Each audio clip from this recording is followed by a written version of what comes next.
Last Christmas, Assassin's Creed 3 was released, and it received a mixed reception. The game seemed to depart from a lot of the things we loved about the Assassin's Creed series. So now we're here in New York, and we're going to see what Ubisoft has for us this year with Assassin's Creed 4 Black Flag.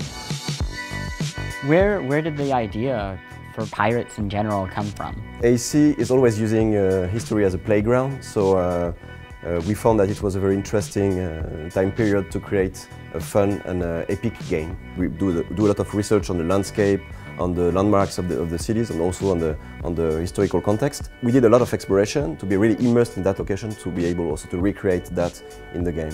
The Caribbean season is a big world, so if you want to go from point A to point B and there's nothing to do, it's going to be boring. You're going to have a lot of activities to do. So you're going to have harpooning, you're going to have like tropical storms, you're going to have like treasure hunting. So we want to make sure that the experience is always fluid and fun.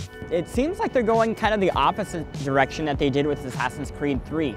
They're doing more systemic gameplay, which means more open-ended, open world. It kind of sounds a lot like Far Cry 3. There's this big open space that you can sail around or dive under or run through, and you can do the story, or you can go fight sharks or swords, or kill whales, or use 4 guns to shoot a guy in the bar. It seems considerably more open-ended. So they've also introduced a new character. He's a swashbuckling pirate who has just become an assassin. He's actually the grandfather of Connor from Assassin's Creed 3, but unlike Connor, he seems to be kind of his own man. They referred to him as Buddy from Point Break.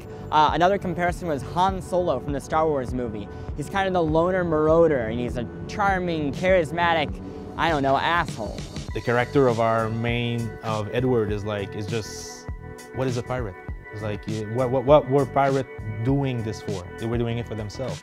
So all his characters are really like selfish, brash, is like flamboyant guy. We want to really create a connection with the character. We want to really feel like he's real human. This guy is more like, first, he's like a kind of a surfer. He's this kind of, you know, selfish guy, reckless, and we really want to show that first, and then he will become like, be trained by the assassin and become more and more the mature guy. One of the other things we saw in the, I guess, the slow motion video was him with a sword in one hand and it looked like breaking a glass over someone's head in the other hand. Yeah. And I think pirates in bar fights.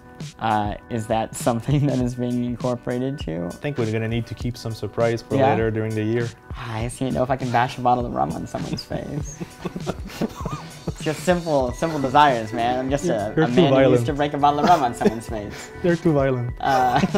We have a lot more to see of this game before any real opinion can be formed. It just seems like such a departure from what Ubisoft just released with Assassin's Creed 3 only a few months ago. It is much more open world. One of the words that they keep using is seamless. An example is that you can be on your own ship, firing upon another, boarding that ship, taking it over, jumping off into the water, swimming through the ocean, fighting a shark, stealing some underwater treasure, walking onto the beach of a faraway island, going through the jungle, and then you're in a Mayan temple. And if I can do all those things without pesky load screens and boring cutscenes about things I don't care about, that'll be exciting and a great change for the series. But whether or not that's actually the game we'll see when it's released later this year, we still have a while before we'll find that out.